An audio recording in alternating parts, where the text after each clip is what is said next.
Hello YouTube, and welcome back to the channel. Thanks for tuning in today. Today we've got a little bit of a different take. I'm just going to be doing a little bit of a review on my 2015 Ford Fusion. It is a titanium trim level with the 2-liter EcoBOOST engine. We just hit 150,000 miles this past week, so I just wanted to go over with my experience with the vehicle, as I've had it for over 4 years now. I've had it since 35,000 miles, so I've had it for about 115,000, and kind of just go over what I've experienced with it, any issues that I've had with it. It is my daily driver. Things do happen when you let other people drive your vehicles. So somebody hit a fire hydrant. It is deep impact blue, metallic. Got the tan sand colored interior, 18-inch aluminum wheels. So like I said, it's my daily driver, so there's a lot of nicks and chips from driving. I mean, I take care of the thing maintenance wise, but I mean, you can only do so much about cosmetics, and being that, you know, I put so many miles on it, it's not really worth to dig into cosmetically.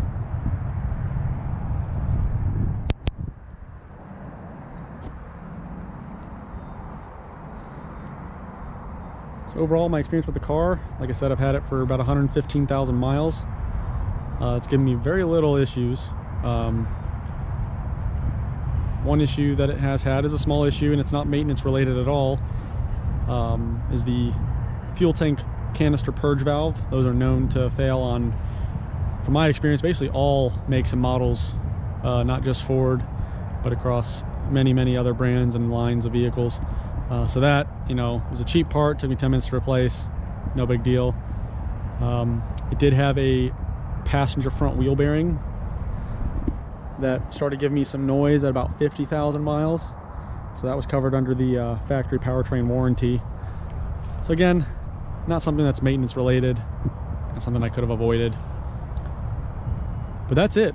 So basically for the last 100,000 miles, I haven't had any issues with it.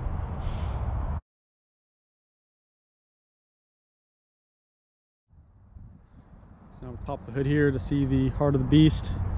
This is the 2-liter EcoBOOST engine. So it has direct injection, variable valve timing, and a single turbocharger. On the highway at about 70 miles an hour, I'll get about 30 to the gallon.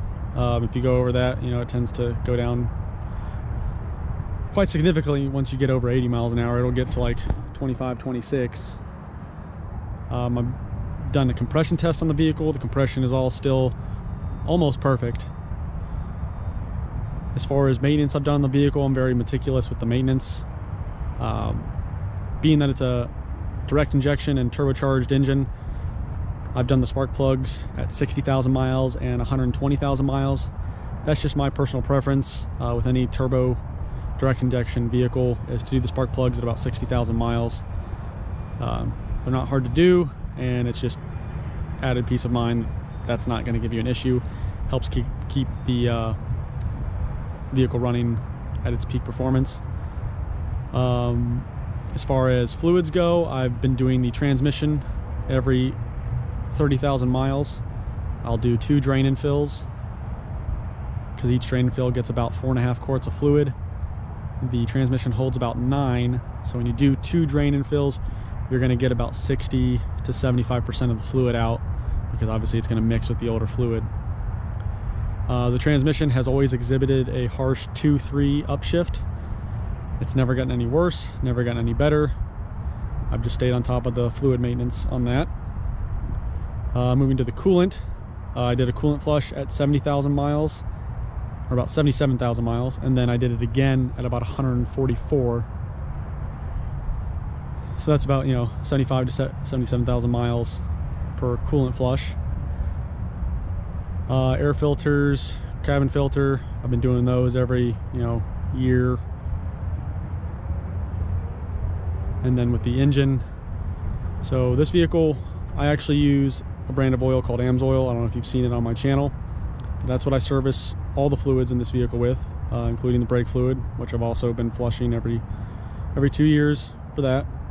But with the oil, I drive a lot of miles, so I don't get the full year-long benefit of using Amsoil, but the Signature Series 5W30 that I use, I have pushed it to 14,000 miles on an oil change, had the oil sent off for analysis, and returned with notes and very clear indications that the oil was still good to use. The oil is rated for 15,000 miles on a turbocharged or any sort of forced induction or modified vehicle, so that would qualify for it. And I've been doing that for the entire length of ownership. I've gone as low as 10,000 on the oil changes and a maximum of 14, and I have not seen any sort of decreased in performance or obviously reliability, as the engine, the whole powertrain has given me no issues in the 115,000 miles of ownership. It'll only burn about half a quart of oil, and I usually top it off at about 11,000.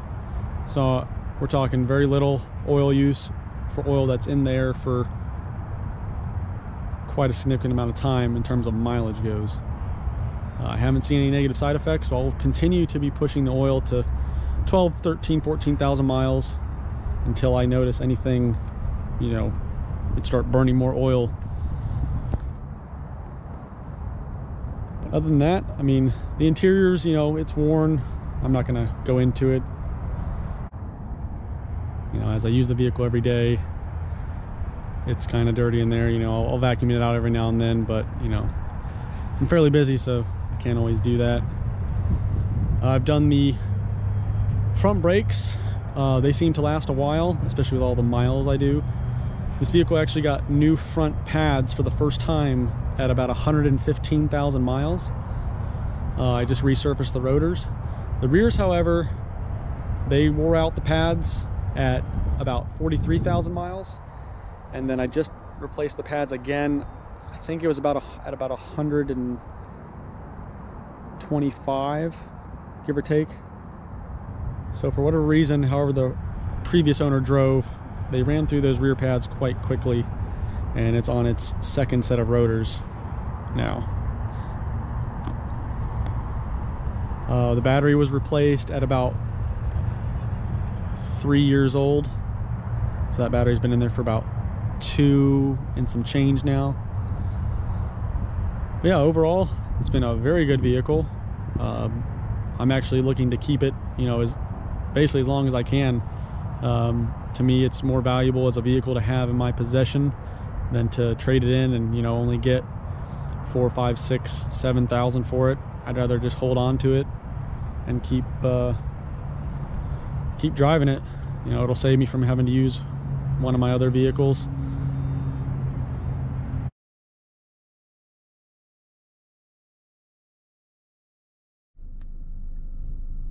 This is just a snapshot of what the interior of the vehicle looks like. So we're in the titanium trim, so you have soft touch dash, door panel materials, leather wrapped steering wheel, leather cushioned and slightly bolstered seats. You have the Sync 2 in the 2015 model. It's a touchscreen, and as you have more options like navigation, I can connect to Bluetooth and Sirius radio. A touch sensitive control panel right here. I know in the later ones this was a little bit of a problem with some buyers, so if you get the later, or the newer models rather, they went to physical buttons here. I don't mind the touches. I mean, sometimes it's tedious to change the temperature or fan speed, but it doesn't bother me. This vehicle does not have a sunroof, but that was also an option once you got into the titanium trims. And as you can see right there, we're at 150,500 and we'll call it 15 miles.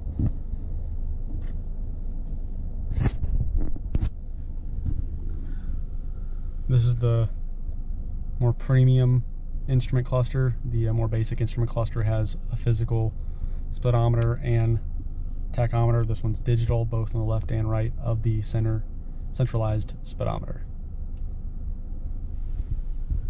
6-speed automatic transmission with park, reverse, neutral, drive, and sport, and your electronic parking brake.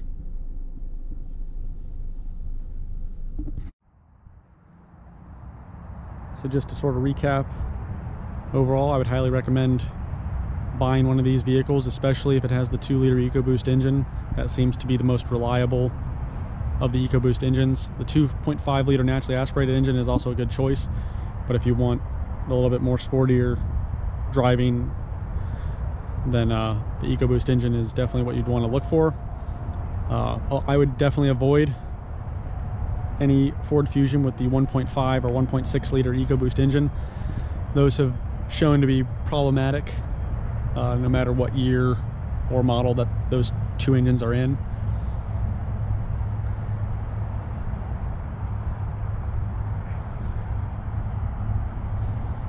So I hope you found this short little review helpful. If you're looking to buy one of these vehicles, again, definitely highly recommend it. Especially, it's a good sized family car, and they look great. I mean, minus the blemishes on mine. I mean, when I first saw the Ford Fusion come out in 2013 with the completely new redesign, I mean, I didn't even think it was a Ford. Like, I saw it and I didn't, I saw it from a distance, so I didn't see the badging on it.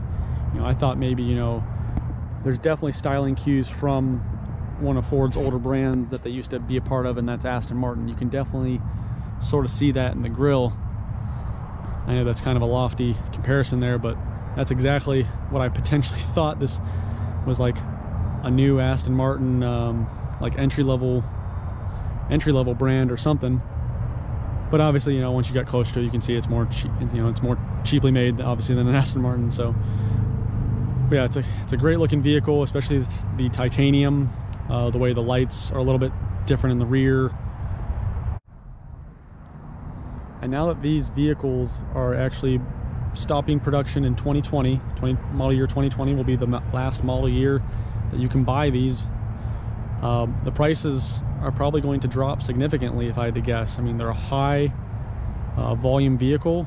They're used in a lot of fleets and rental vehicles. So the used market on these is going to be very good. So if you are looking for a reliable full-size sedan, this would definitely be on the top of my list personally. If I had to buy another one, they're available with 4 different engine options at the moment. You have the hybrid 2-liter, you have this 2-liter EcoBoost, you have the 1.5-liter EcoBoost, and then you also have the 2.7 twin turbo EcoBoost V6 that's in the sport model. They're also available in front-wheel drive or all-wheel drive. It's one of the few cars in this class that is available with all-wheel drive. So if you live up north or somewhere where it rains a lot, that's definitely another feature that you may want to look into. And the Fusion is one of the few vehicles that can offer it. Interior quality for this, vehicle is average. It improves in the titanium and sport line of the vehicle, but again, it's a domestic high volume brand, so it's not the best in the world, but it's got all the creature comforts as you go up in the trim levels: heated and cooled seats, heated steering wheel. So overall, just a great vehicle and an excellent buy for the used or new market. Thanks for stopping in. Hope you enjoyed the review here. Please subscribe to the channel for more content. If you are a subscriber, thank you. I do appreciate it, helping the channel grow. Thanks for watching, and we'll see you on the next one.